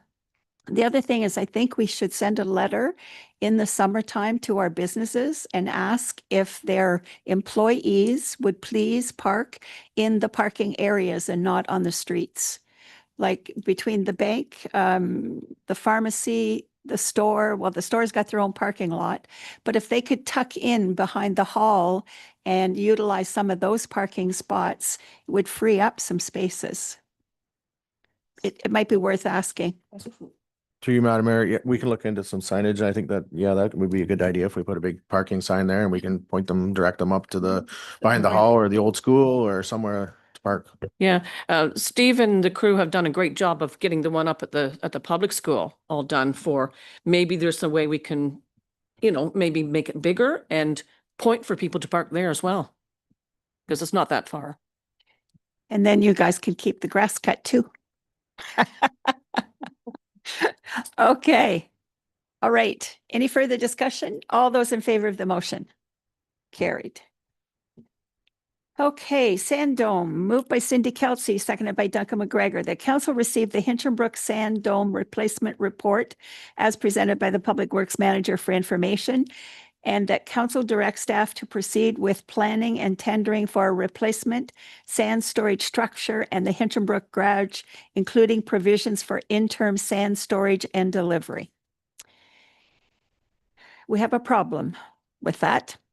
Through you, Madam Mayor, yeah, we found out we had a problem once we took the old tarp off and the sand was emptied out because we don't get to see it all the time, and that's a good thing. We don't empty it every year, but the concrete, they had Barrett's that's doing the work for the tarp. They had a CBM representative come out and more or less said at the time of the build that the concrete wasn't the right mix for the salt and sand. The rebar wasn't the right distance from the edge of the concrete. I think he said 2 or 3 inches. Right now it's like a 1/4 inch from the edge of the concrete, so it's all popping, it's all busting off. We had an engineer come out and look at it, recommended we don't go in it. So what's the biggest thing right now is the timeline. So that's why I put in there, by his recommendation too, we could do a smaller sand dome, 80 by 80. We could use the trusses that we have there. We could use the tarp that we've already purchased. There's a couple capital projects right now that are under budget, would help pay for some of this. Like I think 509 was 90,000 under budget. I have another road that was 10,000 under budget. So I wouldn't have it all on the underages, but I think I would have most of it to cover this. Well, and second sand dome. it's rather an emergency situation. Philip and then Dan. Thank you, Madam Mayor. I have lots of questions. I guess we had a couple of emergency or special meetings. Some of the things are identified as coming out in July. So if this is so urgent, why was it not brought to us beforehand in an emergency meeting? 2, if we can build a temporary structure 80 by 80, why can we not look at the 80 by 160 to have it done in time? And we're sole sourcing it yet again. So is there not a way to tender the entire thing? That's just 3 of them quickly off the top of my head. Okay. Steve. Through you, Madam Mayor, the sole sourcing, we had a hard time getting people to replace the tarp to do the building. So and this is the only company that seems to want to help us out and try to get this building up. And it would be October probably before we'd even get this building up. And the problem is, this is I don't know if the pictures were included, but it's a grade beam. It's not going to be exactly the same as the other one. It's 3 feet high off the ground, 2 feet wide, like a footing on the ground. And we have to pave the inside. It's going to be shorter, a little bit lower, so it's going to hold less. It's a temporary building, but it's going to be a building that's going to be here. Like we have a 25-year tarp on it. So the last tarp was a 10-year tarp and it was put on in 2006 and we're just replacing it now. So it's a building that's still going to be used even after we don't use it for sand anymore. But the other one is the timeline. The big one is the timeline. They can't, it would not be done before winter. There's still a whole lot more involved in this one than the Sadie one. So it's timing to get Yeah. the total replacement in for winter. Okay. Duncan and then Dan, or was it Dan and then Duncan? So I'm always strongly against sole sourcing. So I understand why you did it in this circumstance. It's an emergency. We had to get it done, and these are the only company available. I just really hope that when it comes back in 2026, if that's how we proceed, that we're able to put this out for formal tender, only because it's $700,000 or $800,000 estimated. So that's my only comment. Okay, Dan. Thanks, Madam Mayor. My question was, if it's 162,000 for 80 by 80, could we not just double that price and do the 80 by 160, which is a savings of 425,000 from the 750,000? Or could they not do the 80 by 160 now as a tarp that we have now is 160, right? Yeah. Through you, Madam Mayor, the thing is, it's less money because there's a lot less concrete in this, it's just a footing with rebar in it. The other one is we gotta dig down 8 feet. I think the footing, they said, is 6 feet wide. The wall is 10 inches wide, 8 feet high. So there's a lot more concrete in the permanent one, and it's higher, holds a lot more material. This 80 by 80 is gonna hold 3,000 to 4,000 ton. So you couldn't double that length then? You couldn't go the 160? It's the space. We don't have a space to Oh, I put see. it right now, so it's gonna be an extra cost if I try to tear that one down and build it in the same spot, because where we want to put it, we set the crane up, take the trusses off and put them right on this new one. It'll save a cost there too, so. Okay. I read the wrong motion, so I'm going to read this motion. It's the same movers and seconders, so moved by Cindy and seconded by Duncan. That council received the Hinchinbrook Sand Dome replacement report as presented by the Public Works Manager for information, and the council directs staff to proceed in sole sourcing Barrett's Farm and Family Center to construct an 80 by 80-foot sand storage structure at the Hinchinbrook Garage. And the council authorized the treasurer to pull up to 165,000 from Public Works reserves to be offset through potential capital project savings. And further, that council consider replacing the full 80 by 160 feet same dome at the Hinchinbrook site in the 2026 budget. It should be sand. Same. Oh, sand, okay, sand dome. That's what the motion is. Yes. Okay, any further discussion? Oh, Philip, go ahead. So I still have the question about, we knew about this in July. We had a number of special meetings and we're just hearing about it now. And my mind's also gone to the dome that was built in the olden site wasn't built too long after this one. I don't know if it was the same contractor, but now I'm concerned that you have the same problem there as well. So it might be worthwhile investigating that one as well. Not that I want to build two of them, but And I did look in some older files. I could not find any information on the Hinchinbrook one. Found it for the Olden, but not the Hinchinbrook. And I went back in previous CAOs as well as Public Works managers. There was no paperwork at all. So we weren't sure at that point exactly what it was, but I do have the stuff for the Olden. So we weren't able to, and that's why I said to Steve, I haven't been able to find anything. so then we're confident that the concrete and everything's fine. And I would hope so. I think that's the question to Steve. Is there a way of checking the Olden garage? It's not empty maybe, but can we empty a corner and have a look at the cement? Through you, Madam Mayor, before we put the sand in it, it didn't look as bad as Hinchinbrook, but it's full sand right now. So we'll look Okay. at it in the spring. So next year we'll look at it. Maybe in 2027 we'll look at it, whenever we empty it. Okay. All those in favor of the motion that I just read? Opposed? Carried. That's carried over here. All right, I'm going to put those together. Yes. All right, now we are at fire. Anybody want to take a few minute break? Let's get up and just move around and. It's a few minutes, Yes, Madam Mayor. well, 5 for you. Thank you. Oh.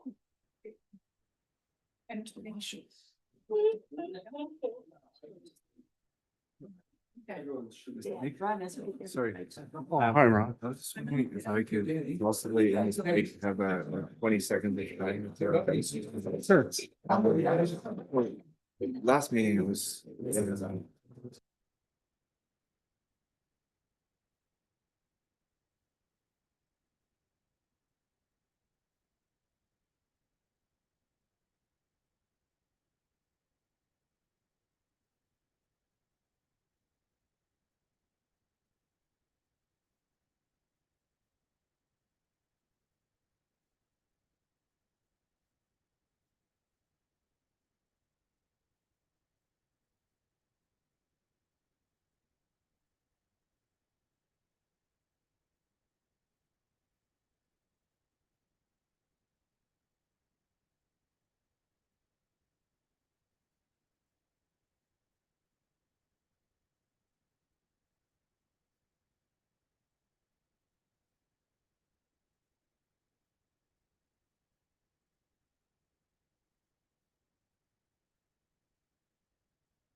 Okay, folks, we're going to go back to work and we are at the fire activity report.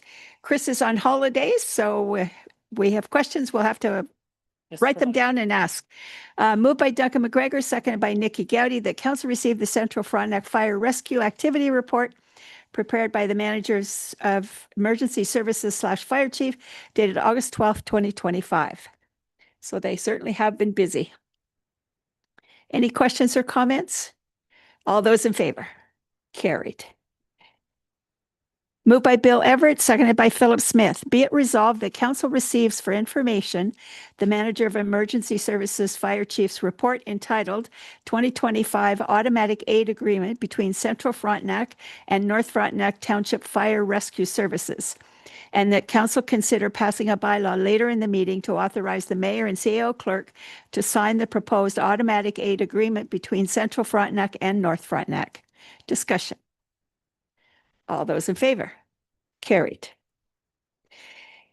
Moved by Philip Smith, seconded by Duncan McGregor, that council receive the report for public access defibrillators for information.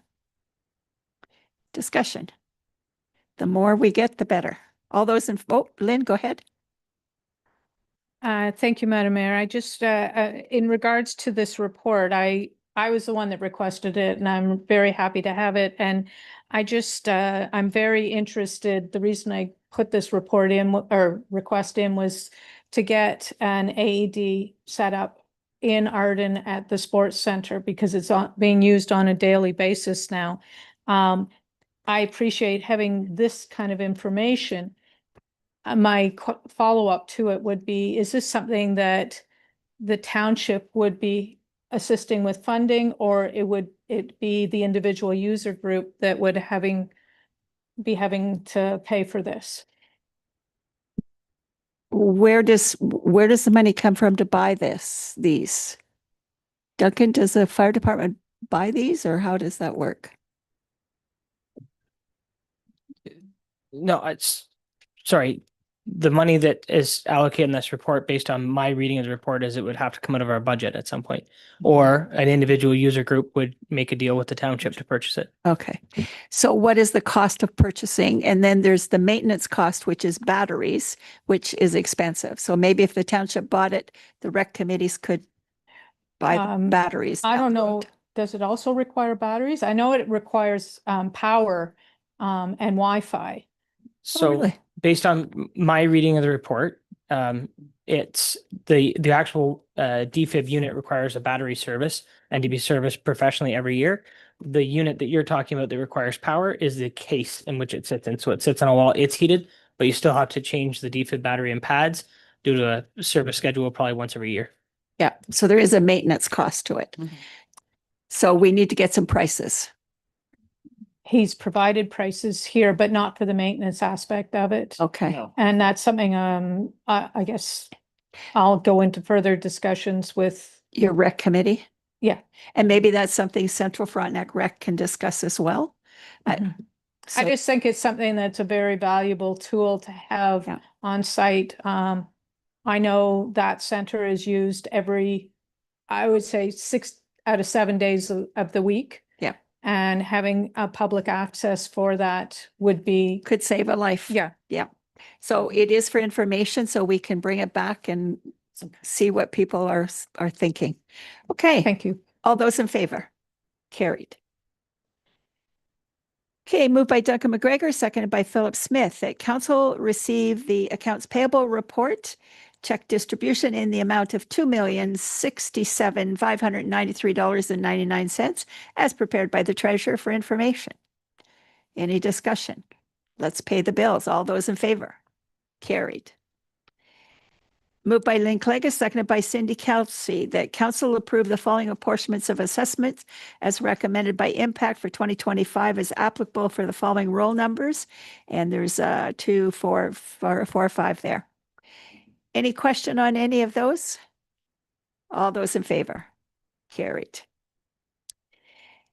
Moved by Philip Smith, seconded by Lynn Clagus, that council accept the revenue and expenditure budget to actual variance report for the period ending June 30th, 2025 for information.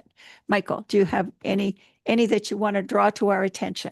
Madam Mayor, yeah, I just want to make a quick comment. Yes, anything I want to draw to attention is always on this report, so I don't mention anything. The other thing I just wanted to mention is that we created an automated report that's sent out to the department heads that highlights automatically if it's over 50% or 75% of the year. Saves me a little bit of work, points it out to them directly, and then we can dive further in anything that we need to do. So as we're always trying to do, make a few more efficiencies, this is one that makes my life a little bit easier. Good. Excellent. Any questions from any member of council? All those in favor? Carried. Moved by Nikki Gowdy, seconded by Dan Meeks, that council accept the arrears tax sale property summary update report as prepared by the treasurer for information purposes. Michael? Council knows I'll always tell you what I'm thinking. The arrears are a little bit higher than I would like them to be. We didn't have any tax sales in 2023, and there were only a couple properties in 2024. There will be more in 2025. And as you can see in the report, we sent a load this past week. And on a highlight note and sort of a sad note as well, we got 30,000 from tax sale surplus from trailing files about 12 years ago. That Which is we are the no last, longer getting. I was going to say the last money we'll be getting. It is very likely. I was very surprised to receive it. So that will help with the year-end surplus Good. or deficit. And we do work with people as much as possible to try and not have tax sales. Yes, Madam Mayor, thank you for mentioning that. Just last week when we sent it, we called 3 different people that we saved them immediately $800, and they were very appreciative of that. But yes, we will bend over backwards to work with everybody. It's not our properties. I don't want them, and it saves me a lot of administration. Good. And things are hard for people right now, especially, if they're on a fixed income, it's tough. Cost of food is high and everything else on top of it. Okay. All those in favor of the motion? Carried. Mountain Grove Cemetery Service Report, moved by Bill Everett, second by Lynn Clegus, that council receive the report submitted to Central Frontenac Treasurer by Judy Gray be received for information. Philip. Oh, sorry. I just want to report that the Oconto Cemetery Memorial Service is happening on the 24th. So if there's money, I'll bring it back. I don't know if they bring money in like Judy does or not, but all those in favor of the motion? Carried. Moved by Lynn, seconded by Cindy, that council receive the benefits plan adjustment report as prepared by the treasurer for information, and that council authorize the CAO clerk to amend the benefits plan as follows. 1, increase vision care coverage from $300 to $500 every 2 years. 2, increase paramedical services coverage from $750 to $1,000 per year. Discussion. Duncan. In your financial implications, you list the estimated increased cost for vision care. Is that what it potentially could be, or is that kind of like where you think it will be? Through Madam Mayor, Councilor McGregor, that is where it will be based on the broker's information getting back to us. So we are still having the savings, which is nice to see, and taking care of employees. Yeah, it was nice to see the $5,000 savings on top of being able to increase the benefits. Yes, and I believe I was trying to look back and I didn't get a chance, but I believe the massages, just for example, used to cost like $80 and now they're $120. So yeah, it has an impact. What is paramedical services? That's your chiropractor. Well, we have a big list: audiologist, dietitian, chiropractor, osteopath, podiatrist, massage therapist, naturopath, speech therapist, physiotherapist. Everything except vision. Everything except vision, yes. Okay, all right. Any further discussion? All those in favor? Carried. All right. Moved by Dan Meeks, seconded by Nikki Gowdy, that council received bylaw enforcement and education activity report dated August 12, 2025, as prepared by the bylaw enforcement officer for information. And there's Nicole. Any question or comments? Duncan. Thanks, Nicole. So a couple of months ago, I'd asked, of the fines that we've issued, how many people have paid those fines? Are you seeing that? I know it was quite low. I think you said like 10 or 20% last time. Are you seeing an increase of that, or is there anything we need to change to try to get those fines paid up? Through you, Madam Mayor, there is an increase because we are working with people doing payment plans. So takes a little bit longer, but it's rather than placing them on their taxes, we're working with them to make payments. Good. Good, good. Okay. No other questions? All those in favor of the motion? Carried. All right. Thank you, Nicole. Moved by Duncan, seconded by Dan, that council received the August 2025 Planning Activity Report as prepared by the Planning Services Assistant for information. Questions, comments? Philip. Thank you, Madam Mayor. This is a great report. Thank you. It's not really about your report, but tonight at the Committee of Adjustment meeting, I asked a question about site inspections. I was under the impression that we visited every site. We used to get photographs from site inspections. So is that our expectation that when we have applications that site inspections are going to take place on every property? Do you want me to speak? Yes, we did. We always went out to all these site inspections. I'm not sure with Abby and the county staff whether they are going. And we always arranged it with all this, the conservation authorities and everybody on site. So I'm not sure. I'll have to ask Abby how they have changed that. I'm not sure how we used to. Abigail, what's the scoop? Through you, Madam Mayor. So I would say the majority of sites we do go out and visit, especially those resulting from non-compliance. We like to get a good idea of what's on the site.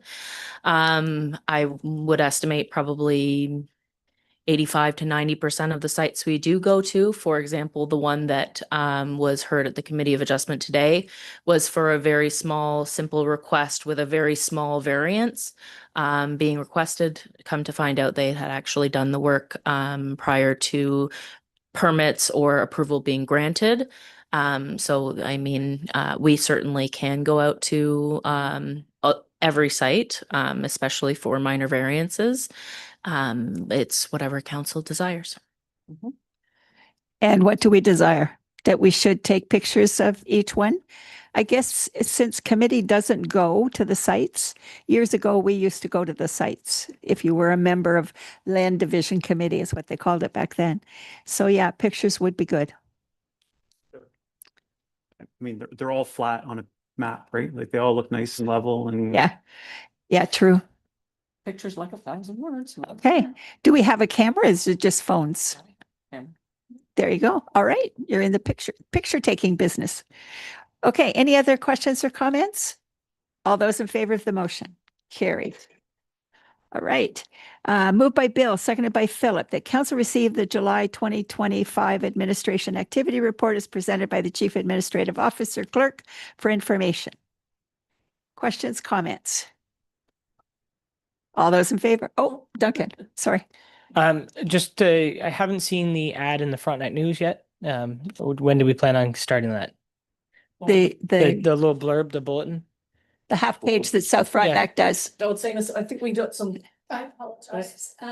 With heavy load, I forgot to add it in. We have a sample that Chris has already created and the managers are working. Our goal was to get it in for September. Yeah. Excellent. Apologize for Okay. missing that. No. Thank you. I just want to know what was going in there. Okay, Lynn. Yes, and I didn't see anything as well about the nuisance beaver bylaw, the status of where's that at right now? I think it's coming back in September. It's September, yes. And I know Nicole and I also had went and met with the chief, Doreen Davis, so we've got some opportunities because you are supposed to contact the Aboriginals as well. So we went and consulted with them. So yes, it'll come back up in September. So we'll be able to provide a bit more information. Okay. All right. Anything else? All those in favor? Carried.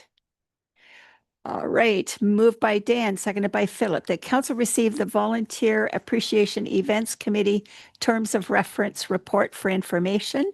And further, that council confirm and approve the submitted terms of reference as submitted by the committee. Questions or comments? All those in favor? Carried. Moved by Nikki, seconded by Lynn, that council receive the report entitled Committees of Council Policy as presented by the CAO clerk for information, and that council approve the committees of council policy as presented, and further that the policy be enacted effective immediately to guide all council appointed committees. Discussion? All those in favor? Carried. We're getting down there, folks. Moved by Philip, seconded by Bill. Whereas the Board of Directors of the Frontenac Municipal Service Corporation directed the Chief Administrative Officer of the county and the 4 townships to work collaboratively with legal counsel to draft the shareholders agreement. And whereas on May 20th, 2025, the board officially approved the finalized shareholders agreement. Now therefore it be resolved that council receive the report from the county Chief Administrative Officer for information, and for the council consider a bylaw later in the meeting to authorize the mayor and clerk to sign the proposed shareholders agreement. Discussion. All those in favor? Carried. Moved by Bill, seconded by Cindy, that council receive the enforcement option for septic reinspection program using administrative monetary penalties report as prepared by the deputy clerk for information, and that council direct staff to draft a septic specific property standards bylaw for council to review. Discussion. All those in favor? Carried. Moved by Duncan, seconded by Dan. Whereas council granted approval in principle on September 27th, 2022 to close a portion of the lane located between lot 13 and lot 14 on subdivision plan 130. Which is Craig's Island. I was going to say, in what district? Oh, so Okay. it's Craig's Island. Okay. And whereas a public meeting was held on November the 8th, 2022, at which public feedback was received, and whereas a resolution to stop up, close, and convey the said lane was deferred, and whereas the structure currently situated on the lane and on the abutting neighbor's property has existed since 1934, according to impact records, and its removal or relocation is not feasible. Now, therefore, be it resolved that council authorize staff to proceed with the next steps, including obtaining a property appraisal, and further that a bylaw to stop up, close, and convey the subject lane as a lot addition to the applicant, subject to any required easements in favor of Hydro One Networks, Inc., be brought forward for council's consideration later in the meeting. And that the bylaw shall stipulate that all associated costs, including registration of the bylaw and transfer documents on title, shall be the sole responsibility of the property owner. Remember talking about this one. Any discussion? All those in favor? Just 3 years later, but we're getting it cleaned up.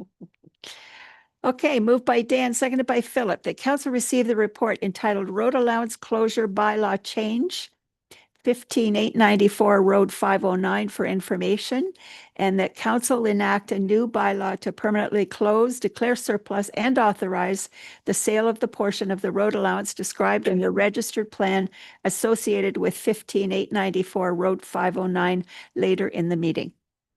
Any discussion? All those in favor? Carried.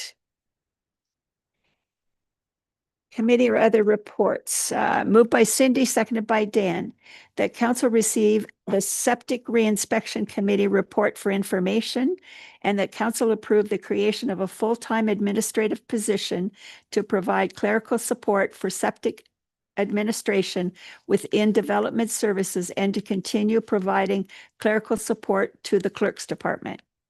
Any discussion? Philip? I would just like to ask for a recorded vote. Oh, okay. Do you have a recorded sheet? Yeah. Yeah. Do you want to talk about this first? Nikki? At the previous, oh, thank you, Madam Mayor, through you. At the previous meeting, we talked about the special emergency meeting we called. We talked about, or maybe it was another meeting. We talked about deferring this until the org review was done. And now it's being brought back again. If we were to go ahead, I'd like it to be noted that I'd like to see a contract position, not a permanent position, to see if it's actually required. Like, once you set up a database and get using the database, are you going to need a part-time or a full-time person to manage that database? Is it something that our current staff could be shown how to use? And hiring a contract person versus a full-time person, doesn't obligate us. It's easier if we find out we don't need it to eliminate a contract than it is to eliminate a full-time person. Contracts For both. a time frame. Yes. And what we were looking at as well is to help out in the clerk's department as well, because there's a lot of stuff that's happening that Jody and I can't get through at all. Okay, Yeah. Oh, here's your. now this does say creation of a full-time, so you can defer this and have it come back with a different motion to have a contract position. Duncan. So I just asked that we defer this until our end of August meeting where we discuss the organization review. Okay. And that's my motion to defer it till that meeting. Duncan, is there a seconder? Cindy? Okay, all those in favor of deferral? Carried. All right. So we don't need that. Nope. All right. Tax relief bylaw. So moved by Nikki Gowdy, seconded by Bill Everett. The council received the communication from Janet Katowski, board chair, North Frontenac Nonprofit Housing, and the Central Frontenac Housing regarding the new affordable rental housing property tax subclass for information. Okay. Do you want to speak to this, Kathy? Certainly. The, in the letter that she mentioned, so what I've done is certainly is prepared, so you'd have to put it for a resolution. This is for the nonprofit housing, is talking about, yes, the determination of the subclasses for new affordable housing. We're not a single tier municipality, so we cannot pass the bylaw under the regulations. So it's the county that has to pass the bylaw.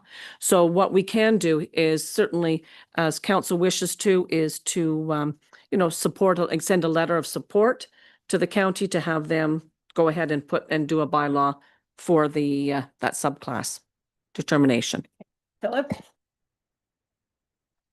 So maybe you explained it very well and I just don't understand, but why does the county decide how we classify our taxes? Or I think it's in the act as well, is it not, Michael? Both Michael and Aaron speak with Impact quite often, have meetings, so Yeah. you may be able to. Single expand tier on- or upper tier end up doing the classes or subclasses. And in this case, that's the way the OGREG was done, that if you're So the- single tier or your county, you create it It's already- in consultation with us. so all the tax code classes are the same across Frontenac County. I can't think of the terminology right now through Madam Mayor and Councillor Smith, but there's, they pass a bylaw every year that says the percentage that we will do in certain things. I have to get back to you, honestly. Has anybody talked to the county about this? No, I know.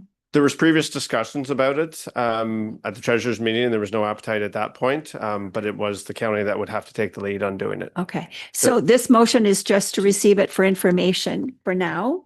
And then there's another motion if we want to refer it, because it is time sensitive, I believe, Right, right? that's why I did this resolution. So if somebody wants to move and second that motion, This has to be done in September. yes. So first of all, we're going to receive it as information here. Then Okay, all those in favor of receiving it for information? Carried. All right. Got to get the steps. And it's to exempt all the housing? It's not to exempt, Madam Mayor, it's to give tax relief Tax to So different lower their classifications, assessment. yes. Yeah. Yeah, and so it would spread it across the rest of the taxpayers. Yeah, So this is support. another nail in the affordable housing. Letter of support. We can't tell them to. Can we ask them instead of saying we support them? You can change it, for sure.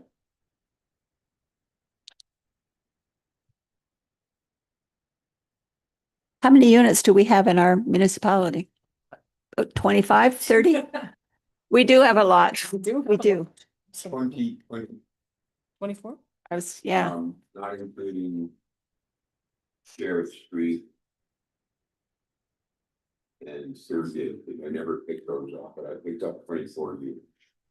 Thank you to the government who downloaded all of their housing to us Yeah. back a number of years ago. Frankly, I didn't charge a lot.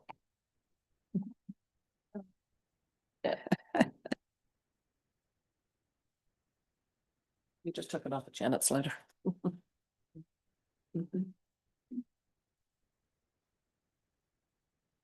See why we have 2 meetings a month? And we can't go, if you go past 9 o'clock, you have to do it. We're not going past 9 o'clock. Good, because then we have to do it. I'll be cutting people off if they're talking past 9 o'clock. Have an extension. That's. There was secret. any adjustments then, No, No. council.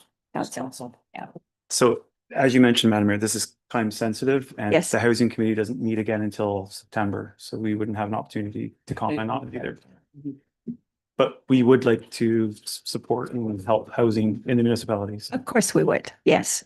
Moved by Nikki and seconded by Philip that council receive the communication from Janet Katowski, Board Chair, North Frontenac Nonprofit Housing and the Central Frontenac Housing regarding the new affordable rental housing property tax subclass for information.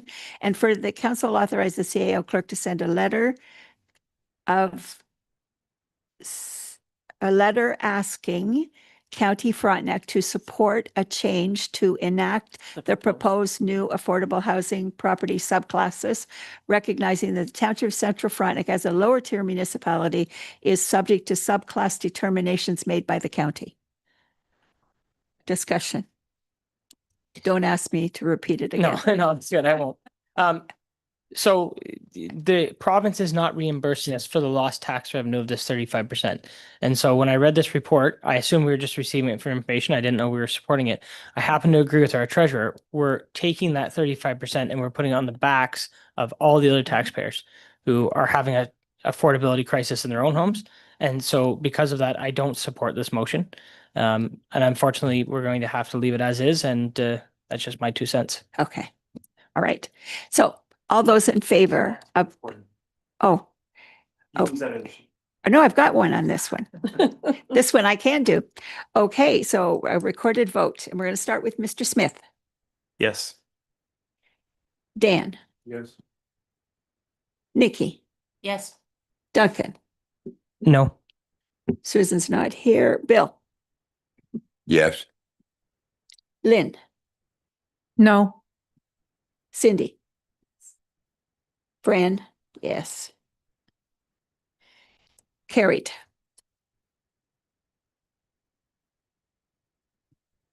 I like these old sheets. Yeah. Just saying. All right, moving on. Moved by Bill, seconded by Nikki, that bylaw 2025-35 being a bylaw to amend Schedule A5 of zoning bylaw 2011-52 as amended to establish zone regulations for all lands in the Township of Central Frontenac be read a first, second, and third time and finally passed this 12th day of August 2025. All those in favor? Carried. Moved by Dan, seconded by Duncan, that bylaw 2025-36 being a bylaw to authorize the execution of an automatic aid agreement between the Corporation of Township of Central Frontenac and the Corporation of the Township of North Frontenac be read a first, second, and third time and finally passed this 12th day of August 2025. Discussion, all those in favor? Carried. 2025-37 being a bylaw to authorize the mayor and CAO clerk to enter into a shareholders agreement with the Township of North Frontenac, Township of South Frontenac, Township of Frontenac Islands, County of Frontenac, and Frontenac Municipal Service Corporation. That's moved by Philip and seconded by Cindy. Something we just got messed up here. Nice. Okay. Discussion, all those in favor? Carried. Okay. Just have to fix this. Right. Moved by Philip and seconded by Cindy that bylaw 2025. Sorry, that's the same one. Repeated twice. Oh, I guess that was the title. 2025-38. Okay, that's carried. All right. Here we go. Moved by Nikki, seconded by Lynn, that bylaw 2025-38 being a bylaw to permanently close, being a bylaw permanently closed, declare surplus and sell part of a highway, be read a first, second, and third time and finally passed this 12th day of August 2025. All those in favor? Carried. Moved by Duncan, seconded by Philip, that bylaw 2025-39 being a bylaw permanently close. And declare it should say. Is this the same one? No? No. Oh, there's two. Okay. Mhm. Permanently close and declare surplus and sell part of a highway, be read first, second, and third time, and finally pass this 12th day of August, 2025. All those in favor? Carried. See, they have names. They have names on them. I see that. Yeah. Yes. All right. At this point, they sound like they're all the same. Moved by Philip, seconded by Bill, that bylaw 2025-40 being a bylaw to provide safe yards for the Township of Central Frontenac be read a first, second, and third time and finally pass this 12th day of August 2025. Discussion. Can I request a recorded vote on that, please, and thank you? Sure you can. Thank you. Grab this. For you.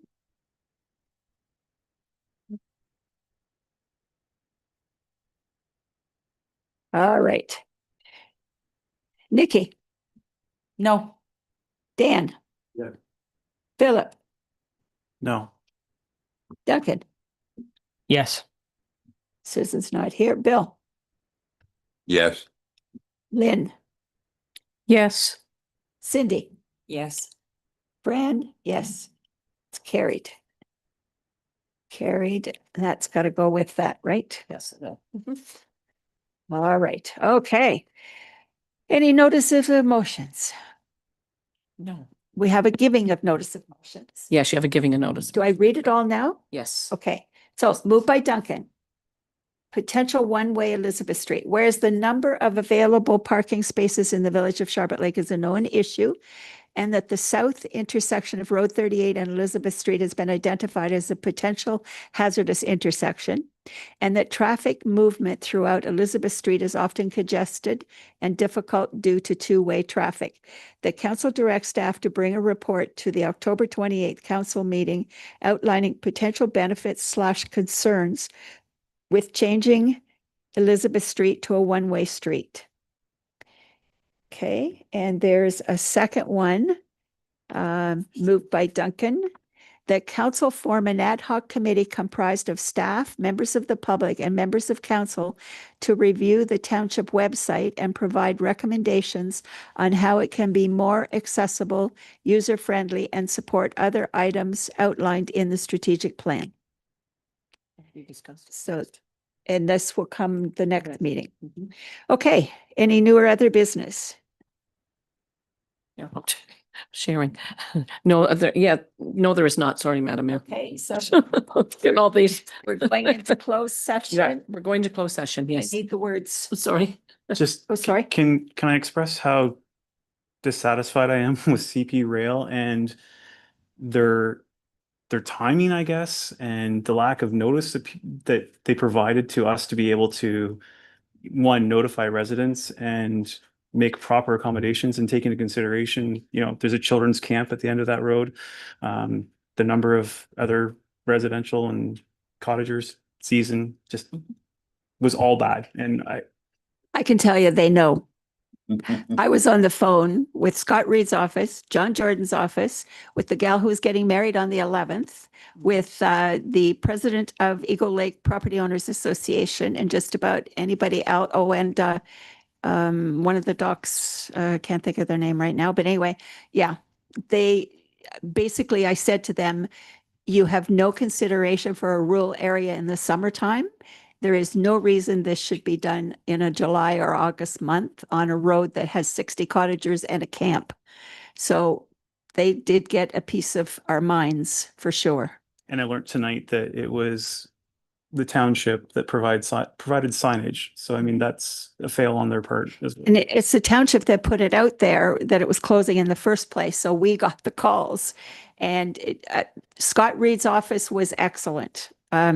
Chelsea was the gal. I've never met her, but she worked very, very hard to get it changed, and she did accomplish it. So I certainly thank their office. Thank you. I didn't swear. Okay, we have a closed session, and the closed session is moved by Nikki, seconded by Dan, that council resolve into closed session pursuant to section 239(2) of the Municipal Act to discuss a proposed or pending acquisition or disposition of land by the municipality or local board, section 239(2)(c), and 2, a personal matter about an identifiable individual, including municipal or local board employees, section 239(2)(b). All those in favor? Carried. All right.